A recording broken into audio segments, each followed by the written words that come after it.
حضرت عمر فاروق رضی اللہ تعالیٰ عنہ خادم سے کہنے لگے بوڑھی سے پوچھا اماں السلام علیکم. وعلیکم السلام. اماں کیا بات ہے؟ تو اماں کہنے لگی جاؤ دوڑو، تمہیں کیوں بتاؤں، دیہات کسی کی شادی، بی بی جاؤ بھاگ جاؤ. کہا نہیں اماں مہربانی کرو اندر تو آنے دو. بڑی منت کے بعد اماں مانی. عمر فاروق عام آدمی نہیں جس سے دنیا کامتی ہے.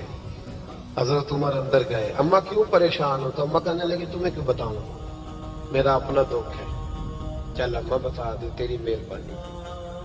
اماں کہنے لگی میں ایک بیوہ ہوں، بے اولاد ہوں، کوئی میرا سہارا نہیں.